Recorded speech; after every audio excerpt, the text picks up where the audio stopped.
ਸਾਡੇ देश की पहली IPS महिला अफसर किरण बेदी।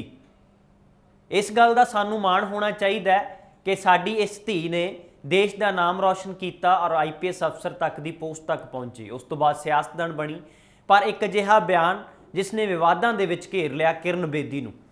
बयान है ਸਿੰਘਾਂ ਦੇ बारे कि ਸਿੰਘਾਂ ਦੇ 12 वजन बारे कि इस तरह के बयान दे के साबित करना चाहते हैं ਜਿਹੜੇ भी लोग इस तरह ਦੀਆਂ ਗੱਲਾਂ ਕਰਦੇ ਨੇ। ਅੱਜ ਅਸੀਂ ਤੁਹਾਨੂੰ ਇਸੇ ਰਿਪੋर्ट ਦੇ ਵਿੱਚ ਦੱਸਾਂਗੇ कि ਮਾਣ ਨਾਲ ਕਹਿਣਾ ਚਾਹੀਦਾ कि ਸਿੰਘਾਂ ਦੇ 12 ਵੱਜ ਗਏ ਜਾਂ ਸਿੱਖਾਂ ਦੇ 12 ਵੱਜ ਗਏ। इतिहास ਤੇ नज़र मारਦੇ ਆ, पर सवाल यह है कि ਜਿਹੜੇ लोग हीन भावना पैदा करने ਦੇ ਲਈ ਸਿੰਘਾਂ ਨੂੰ ਸੰਬੋਧਨ ਹੋ के 12 ਵੱਜਣ ਦੀ ਗੱਲ ਕਹਿੰਦੇ ਨੇ ਤਾਂ ਉਹਨਾਂ ਦੀ ਮਾਨਸਿਕਤਾ ਦੇ ਪਿੱਛੇ ਕੀ ਪਿਆ। गल 18वीं सदी की है, यानी कि 1738-39 की, जदों अफगानिस्तान के उस राजे ने नादिर शाह ने भारत के उत्ते हमले किए, करोड़ों की लुट सुट की, धार्मिक स्थानों के उत्ते हमले किए गए, लुट्टां खोहां कीतियां गईयां। इत्थों तक ही गल सीमित नहीं रही। नादिर शाह दीयां फौजां ने हिंदुस्तान दीयां हज़ारां कुड़ियां दीयां इज्जतां लुटियां, कुड़ियां नूं नाल लिजा के बाज़ारां दे विच वेचिया गया। ਜਦੋਂ इस तरह ਦੀਆਂ गतिविधियां चल रही सी, कार्रवाइयां चल रही सी, ਤਾਂ ਸਿੰਘਾਂ ने उस वक्त निडरता ਦੇ ਨਾਲ ਉਹਨਾਂ ਦਾ ਮੁਕਾਬਲਾ ਕੀਤਾ। और एक खास वजह यह भी जुड़ती है कि अफगानिस्तान ਦੀਆਂ ਉਹਨਾਂ फौजां ਦੇ ਨਾਲ ਸਿੰਘਾਂ ने टक्कर क्यों ਲਈ। ਸਿੰਘਾਂ ने एक नीति अपनाई गुरीला वार ਦੀ कि अद्धी रात ਨੂੰ ਜਦੋਂ अफगानिस्तान ਦੀਆਂ फौजां ਦੇ ਕੋਲ उस वक्त ਦੇ आधुनिक हथियार, हाथी, घोड़े ਜਾਂ ਹੋਰ तमाम ਸਮੱਗਰੀ ਜਿਹੜੀ ਜੰਗਾਂ ਦੇ ਵਿੱਚ, ਯੁੱਧਾਂ ਦੇ ਵਿੱਚ ਵਰਤੀ ਜਾਂਦੀ ਹੈ, ਤਾਂ ਸਿੰਘਾਂ ਨੇ ਨਿਸ਼ਾਨਾ ਬਣਾਇਆ ਉਹਨਾਂ ਫੌਜਾਂ ਨੂੰ। ਔਰ ਜੰਗਲਾਂ ਦੇ ਵਿੱਚ ਜਦੋਂ ਉਹ ਰਾਤ ਕੱਟਦੇ ਸੀ ਤਾਂ ਗੁਰੀਲਾ ਵਾਰ ਦੇ ਤਹਿਤ ਸਿੰਘਾਂ ਨੇ, ਸਿੱਖਾਂ ਨੇ ਹਮਲੇ ਕਰਨੇ ਸ਼ੁਰੂ ਕੀਤੇ ਔਰ ਉਹਨਾਂ ਨੂੰ ਤੋਂ ਹਥਿਆਰ ਖੋਹ ਕੇ ਆਪਣੀ ਤਾਕਤ ਵਧਾਉਣੀ ਚਾਹੀ ਤਾਂ ਕਿ ਮਜ਼ਲੂਮਾਂ ਦੀ ਰਾਖੀ ਕੀਤੀ ਜਾ ਸਕੇ, ਜਿਨ੍ਹਾਂ ਦੇ ਉੱਤੇ ਅਤਿਆਚਾਰ ਹੋ ਰਿਹਾ ਉਸ ਨੂੰ ਰੋਕਿਆ ਜਾ ਸਕੇ, बहादरी ਦੇ ਨਾਲ ਮੁਕਾਬਲੇ ਕੀਤੇ ਜਾ ਸਕਣ। पर ਉਸੇ वक्त ਜਦੋਂ ਸਿੰਘਾਂ ਨੂੰ ਇਸ ਗੱਲ ਦਾ ਵੀ ਪਤਾ ਲੱਗਾ ਕਿ ਕੁੜੀਆਂ ਦੇ ਨਾਲ ਖਿਲਵਾੜ ਹੋ ਰਿਹਾ ਹੈ ਤਾਂ ਸਿੰਘਾਂ ਨੇ ਬਹਾਦਰੀ ਦੇ ਨਾਲ ਉਹਨਾਂ ਫੌਜਾਂ ਦੇ ਉੱਤੇ ਹਮਲੇ ਕਰਨ ਦੇ ਨਾਲ ਕੁੜੀਆਂ ਨੂੰ ਛੁਡਵਾਇਆ। ਅਫਗਾਨਿਸਤਾਨ ਨਾਦਰ ਸ਼ਾਹ ਦੀਆਂ ਉਹਨਾਂ ਫੌਜਾਂ ਤੋਂ ਜਾਂ ਉਸ ਤੋਂ ਬਾਅਦ ਵੀ ਕਈ ਰਾਜੇ ਆਏ ਜਿਨ੍ਹਾਂ ਨੇ ਵੀ ਇਹ ਕੰਮ ਕੀਤਾ। ਉਸ ਨੂੰ ਨੱਥ ਪਾਉਣ ਦੇ ਲਈ ਸਿੰਘਾਂ ਨੇ ਜਿਹੜੀ ਨੀਤੀ ਅਪਣਾਈ ਤੇ ਉਹ ਅਪਣਾਈ अद्धी रात नूं, यानी कि रात के 12 वजे।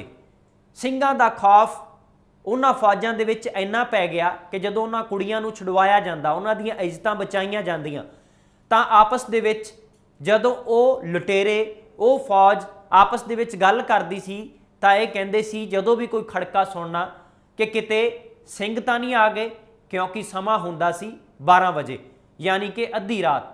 इस तरह सिलसिला चलदा रहा और ਸਿੰਘ बहादरी दे नाल उन्हां फौजां दा मुकाबला करते रहे। पर थोड़ा समा पैंदियां ही जदों सिखां नूं, ਸਿੰਘਾਂ नूं बदनाम करन दे लई एक गल होर प्रचलित की गई, नरेटिव सिरजिया गया कि ਸਿੰਘਾਂ नूं बदनाम किया जाए।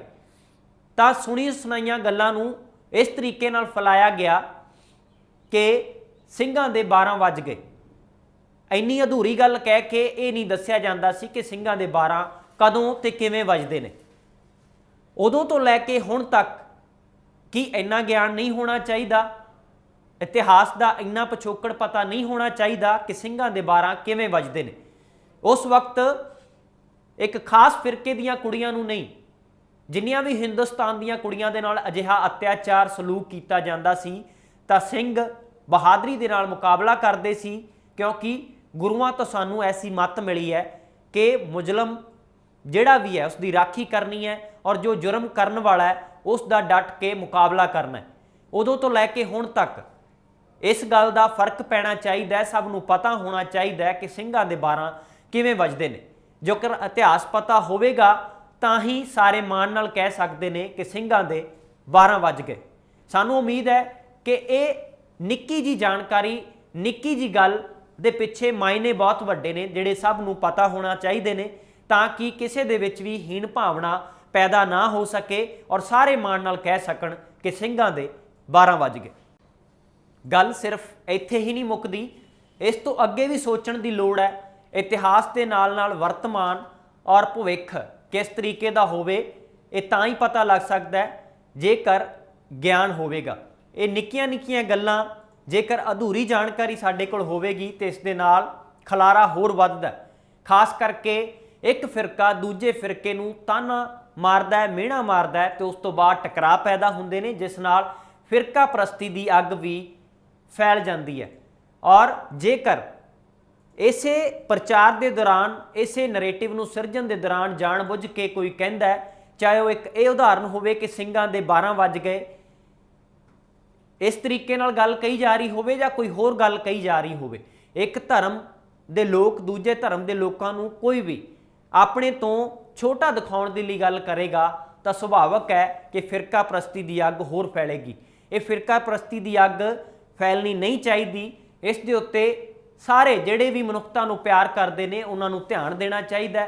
खास करके हाकम धिरां ने, चाहे वह मुगल दौर होवे जां फिर आधुनिक दौर होवे जां अज दा समा होवे, तां इस दे उत्ते खास तौर दे उत्ते ध्यान रखना चाहिए आम लोगों नूं कि सानू इस तरह दीयां गल्लां करवा कौन रहा, साडे विच इस तरह का प्रचार फूक कौन रहा।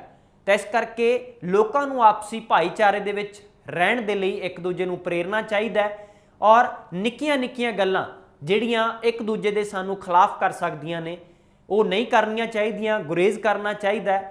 और एक छोटी जी गल तो शुरुआत भावें हो जाती है पर इस दे नतीजे जदों निकलते हैं तो नुकसान बहुत करते हैं। वो नुकसान किसी भी धर्म का हो सकता है, किसी भी लोगों का हो सकता है। आखिरकार समाज दे विच सब ने रहना है, सुखी सांदी जेकर समाज असीं चाहुंदे हां तो उस दे विच इन्हां सारियां गल्लां दा ध्यान रखना चाहिए। अखीर दे विच फिर असीं यही कहना चाहांगे कि जेकर कदे भी तुहानूं अजिहा सुणन नूं मिलदा है कि सिंघां दे 12 वज गए तो उस गल नूं सुणन दे लई हीन भावना का शिकार नहीं होना या जवाबी कार्रवाई दे विच कोई ऐसी गल नहीं कहनी कि अगले धर्म के खिलाफ भी कुछ बोल निकल जाण। हालांकि उत्थे समझ ये वरतनी चाहिए है कि उन्होंने उस इतिहास तो जाणू करवाया जाए जदों सिख अद्धी रात नूं 12 बजे धीआं दी राखी करते सी, इज्जतां दी राखी करते सी और सोहना समाज बनाउण दे सुपने देखते सी और उस दे लई काम करते सी। जेकर सानू ये सारियां गल्लां पता होणगियां तां फिर कोई भी ताकत चाहे कि इन्हां लोकां नूं आपस दे विच लड़ाउणा है ते वो लड़ाया नहीं जा सकता। सारे एक दूजे दे नाल मिलवर्तन दे नाल रह सकदे ने। फिलहाल इस रिपोर्ट दे विच इन्ना ही। मैनूं दो आग्या। धन्नवाद।